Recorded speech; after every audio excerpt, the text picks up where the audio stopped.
Hello everyone, कैसे हो सब। आई होप सब ठीक होंगे, सबकी पढ़ाई भी अच्छे से चल रही होगी।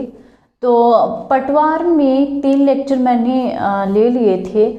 साइंस का जो अपन का पोर्शन चल रहा था, कुछ बच्चों के कमेंट्स थे कि मैडम वॉइस को इंक्रीज़ कीजिए, तो मैं आज कोशिश करूँगी कि मेरी वॉइस को इंक्रीज़ करूँगी। और कुछ के ये भी कमेंट्स थे कि ज़्यादा से ज़्यादा आप हिंदी में बोलिए, तो मैं ये भी कोशिश करूँगी कि मैं ज़्यादा से ज़्यादा हिंदी में बोलूँ, इंग्लिश का कम यूज करूँ। तो पटवार में जो पहला अपन का पोर्शन था आधारभूत तत्व वाला, वो अपन ने कंप्लीट कर लिया था। अब सिलेबस में आधारभूत तत्व के आगे कोमा लगा के 2 शब्द दिए हुए हैं, ओनली 2 शब्द, और वो शब्द हैं मानव शरीर। वो शब्द दिए हुए हैं मानव शरीर। आप भी देखिएगा, सिलेबस देखिएगा, वो शब्द दिए हुए हैं मानव शरीर। अब इस मानव शरीर में क्या क्या आएगा वो आप सुन लीजिए, क्योंकि मानव शरीर में बहुत बड़ा लेक्चर होगा, बहुत ज़्यादा लेक्चर होंगे। तो मानव शरीर में अपन पढ़ने वाले हैं। मानव शरीर दे दिया, 2 वर्ड दिए हैं मानव शरीर। अब मानव शरीर में अपन क्या क्या पढ़ेंगे। पहला अपन पढ़ेंगे कोशिका के बारे में।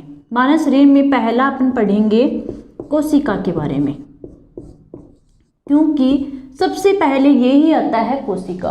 कोशिका के बाद में अपन पढ़ेंगे उत्तक के बारे में।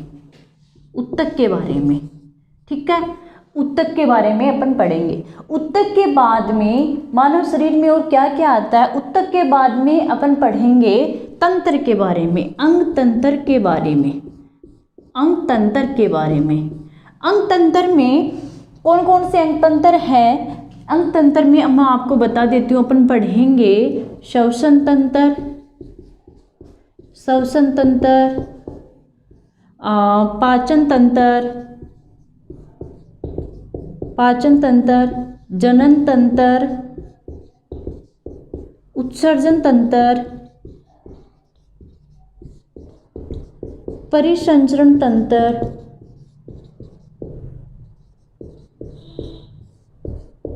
इनके बारे में अपन डिटेल से स्टडी करेंगे। ज़्यादा डिटेल से नहीं, लेकिन जितना एग्जाम में पूछा जाता है उनके बारे में अपन स्टडी करेंगे। उसके बाद में मानव शरीर में और क्या क्या आता है। मानव शरीर में आता है आपकी ज्ञानेंद्रियाँ। अपन ज्ञानेंद्रियों के बारे में, ज्ञानेंद्रियों के बारे में स्टडी करेंगे। ज्ञानेंद्रियाँ 5 होती है, ये सबको पता ही है। मैं फिर से बता देती हूँ। त्वचा, फिर से क्या मैं पहली बार बता रही हूँ। त्वचा है, ज्ञानेंद्रियों में आती है। आँख,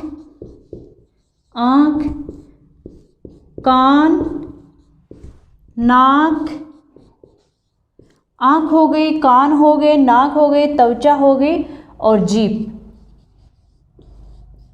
ये हैं 5 हैं ये ज्ञानेंद्रियाँ।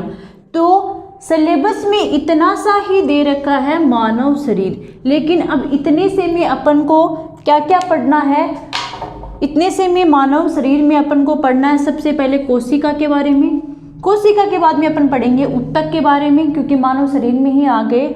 उत्तक के बाद में अंग तंत्र, बाद में ज्ञानेंद्रियाँ, क्योंकि कोशिकाएं मिलकर बनाती हैं उत्तक। टिश्यू, सेल्स मिलकर बनाती है टिश्यू। सेल्स को बोला जाता है कोशिका, टिश्यू को बोला जाता है उत्तक। उत्तक मिलकर बनाते हैं ऑर्गन सिस्टम, अंग तंत्र, रेस्पिरेटरी सिस्टम, पाचन तंत्र, जनन तंत्र, उत्सर्जन तंत्र, परिसंचरण तंत्र। उसके बाद में अपन पढ़ेंगे ज्ञानेंद्रियों के बारे में। ये एक अपन के पास में क्राइटेरिया हो गया, ये समझना जरूरी है, क्योंकि अपन को पता ही नहीं होता कि अपन क्या पढ़ने वाले, तो फिर अपन को समझने में थोड़ी मुश्किल होती है ना। ये क्राइटेरिया हो गया। अब अपन बात करते हैं, सबसे पहले अपन बात करेंगे आज, वो है कोशिका के बारे में, है ना।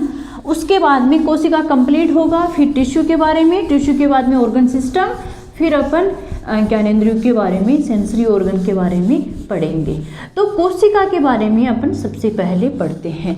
मैं कोशिका की परिभाषा के रूप में आपको बताऊं कि कोशिका क्या होती है, सेल्स क्या होती है। कोशिका को इंग्लिश में कहा जाता है सेल्स। इंग्लिश जो बैकग्राउंड से बच्चे हैं वो भी आसानी से समझ जाए, तो सेल्स को हिंदी में कहा जाता है कोशिका।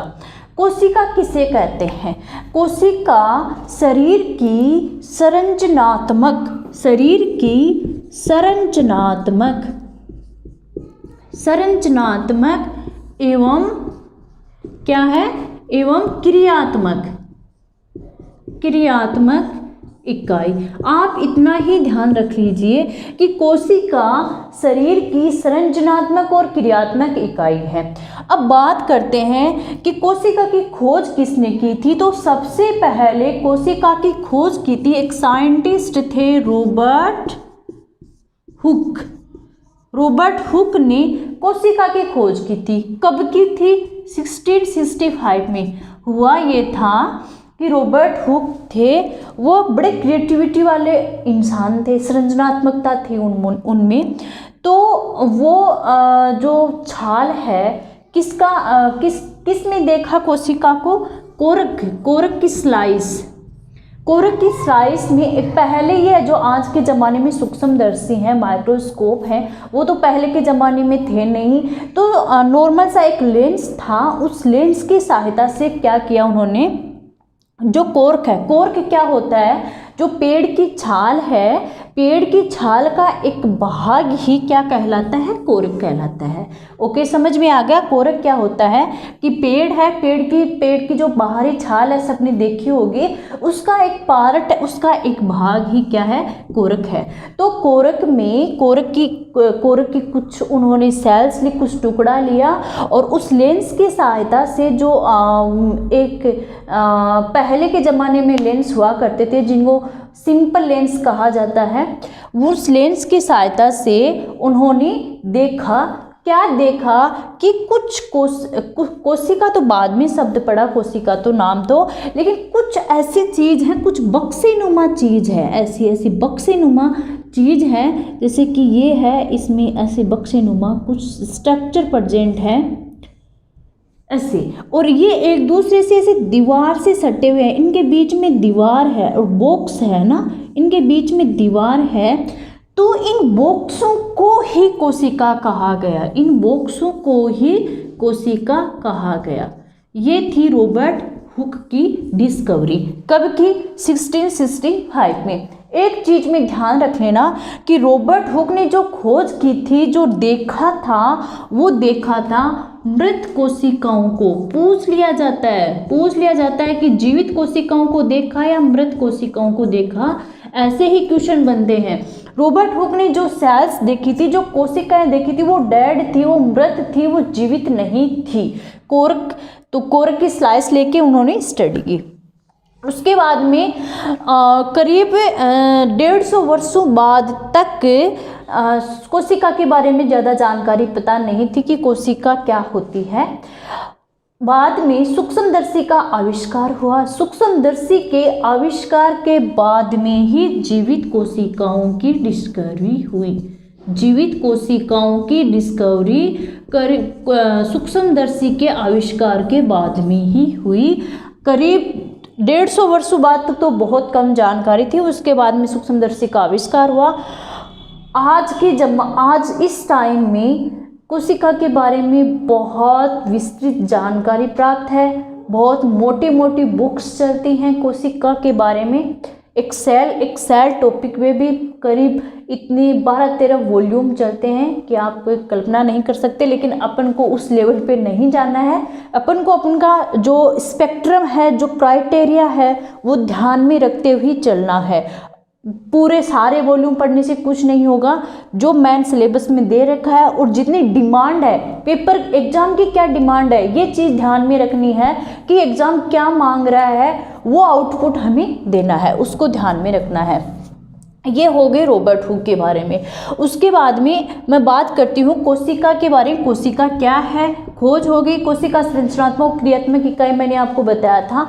आप ऐसे याद रखना कि जिस प्रकार से भवन, एक मकान किससे मिलकर बना हुआ होता है, रॉ मटेरियल होते हैं मकान को बनाने में, सीमेंट और ईंट। ठीक है, मान लो मकान को बनाने में अपन ईंट काम में लेते हैं। ठीक है, ईंट होती है, बहुत सारी ईंट मिलकर एक मकान का निर्माण करती हैं। ओके, उसी प्रकार से बहुत सारी कोशिकाएं मिलकर एक मानव का निर्माण करती हैं, एक मानव शरीर का निर्माण करती हैं। लेकिन अंतर इतना है कि ईंट है, ईंट भी विभिन्न आकृति की होती हैं, कितनी कितनी इतनी बाई कितनी की, ऐसे आपने पढ़ा होगा। विभिन्न साइज होती है, विभिन्न आकृति होती हैं, कुछ ईंट छोटी होती हैं, कुछ ईंट बड़ी होती हैं। इसी प्रकार से कुछ कोशिकाएं छोटी होती हैं, कुछ कोशिकाएं बड़ी होती हैं। ये सभी कोशिकाएं मिलकर मानव का निर्माण करती हैं। अंतर इतना है कि ईंट की संरचना देखी जाए तो ईंट की संरचना बहुत सिंपल है, जबकि कोशिका की एक संरचना देखी जाए तो कॉम्प्लेक्स स्ट्रक्चर है, जिसकी अपन आगे स्टडी करेंगे। यह है ईंट और कोशिका के बीच में अंतर। और जिस प्रकार से एक भवन, एक मकान को बनाने में ईंट का प्रयोग किया जाता है, उसी प्रकार से एक मानव शरीर को बनाने में एक कोशिका का प्रयोग किया जाता है। ये हो गई कोशिका की बात। कोशिका संरचनात्मक और क्रियात्मक इकाई है। अब एक चीज ध्यान दिमाग में आई होगी कि कोशिका, मैंने नाम लिया कि कोशिका होती है माइक्रोस्कोपिक। कोई भी चीज के अगर ये देख लिया जाए कि वो ये चीज है, ये माइक्रोस्कोपिक है, इसका मतलब ये हुआ कि इसे सूक्ष्मदर्शी के बगैर देखा ही नहीं जा सकता, कि सूक्ष्मदर्शी के बगैर नग्न जो नेकेड आई है, नग्न आंखें हैं, उनसे नहीं देख सकते। लेकिन अपवाद है। अपवाद कौन सा है? मैं मानव शरीर टॉपिक दे रखा है, कोशिका पढ़ रहे हैं, तो ये पॉसिबिलिटी बनती है कि कोशिका है तो इधर उधर के कोशिका के क्वेश्चन पुटअप हो सकते हैं। तो कोशिका में एक जो नेकेड आई से देख सकते हैं, वो अपवाद है मुर्गी का अंडा। मुर्गी का जो अंडा है, अब आप सोच रहे होंगे कि मुर्गी का अंडा एक कोशिकीय है या बहुकोशिकीय। मुर्गी का अंडा एक कोशिकीय है और इसे नेकेड आई से, नग्न आंखों से देख सकते हैं। दिमाग में रख लेना, इस चीज को पूछा जा सकता है। उसके बाद में जो आप सोच रहे होंगे कि जो जैसे हाथी वगैरह है, कितना बड़ा है हाथी, पेड़ पौधे हैं, कितनी सारी कोशिकाओं से मिलकर बने हुए होते हैं। मैं बात करूं मानव की, तो मानव के शरीर में आप दिमाग में आया होगा कि मानव के शरीर में कितनी कोशिकाएं हो सकती हैं, कि मानव का शरीर कितनी कोशिकाओं, नंबर ऑफ सेल कितनी कोशिकाओं से मिलकर बना हुआ हो सकता है। तो मानव का शरीर है वो मिलकर बना हुआ होता है खरबों कोशिकाओं से। कितनी कोशिकाओं से मिलकर बना हुआ होता है? खरबों कोशिकाओं से मिलकर बना हुआ होता है। 100 लाख में कितने होते हैं? 100 लाख में होते हैं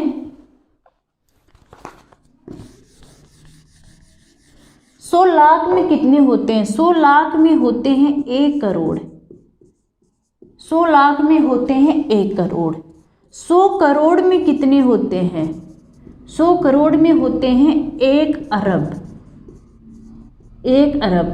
100 अरब में कितने होते हैं? 1 खरब। अब ये सोच लो कि मानव का शरीर खरबों, एक खरब नहीं, खरबों कोशिकाओं से मिलकर बना हुआ होता है। आपने पढ़ा होगा कि मानव के शरीर में 46 गुणसूत्र होते हैं। 46 गुणसूत्र होते हैं। तो ये पूरे शरीर में 46 नहीं होते हैं, एक कोशिका में 46 गुणसूत्र होते हैं। पूरे शरीर में, पूरा ये इतनी बॉडी है अपन की, उसमें 46 क्रोमोसोम नहीं होते हैं। हाँ, जो बात की हुई होती है, कहीं पे भी आप पढ़ो, वो बात होती है एक सेल को लेकर, एक कोशिका को लेकर। तो एक कोशिका होती है, उसमें 46 क्रोमोसोम होते हैं। इस चीज़ को आप दिमाग में रख लेना। फिर बहुकोशिकीय और एक कोशिकीय जीवों की बात करते हैं कि बहुकोशिकीय जीव कौन से होते हैं और एक कोशिकीय जीव हैं वो कौन से होते हैं। बहुकोशिकीय जीव हैं वो बहुत सारे नाम से स्पष्ट है। बहुकोशिकीय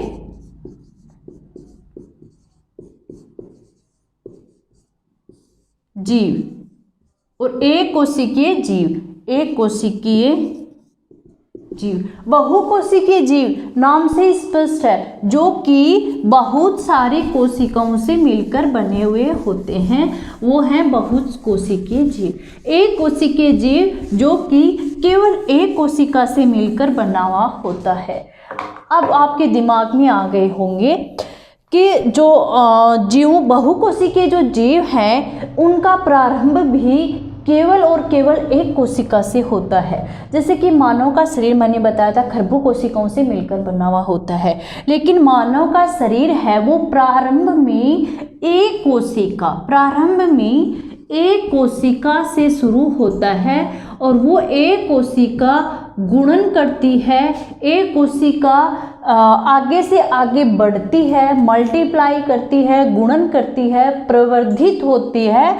उसके बाद में एक कोशिका ही आगे जाकर बहुकोशिकीय जीव का निर्माण करती है। वो एक कोशिका होती है निषेचित अंडा,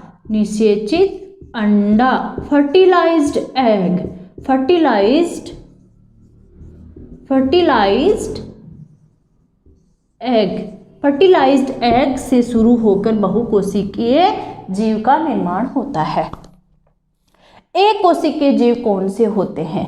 एक कोशिकीय जीव जिनका शरीर एक कोशिका से ही मिलकर बना हुआ होता है। एग्जाम्पल उदाहरण मैं आपको बताऊं तो इसमें एक आता है अमीबा, आपने सुना होगा। एक एग्जाम्पल आता है पैरामीशियम।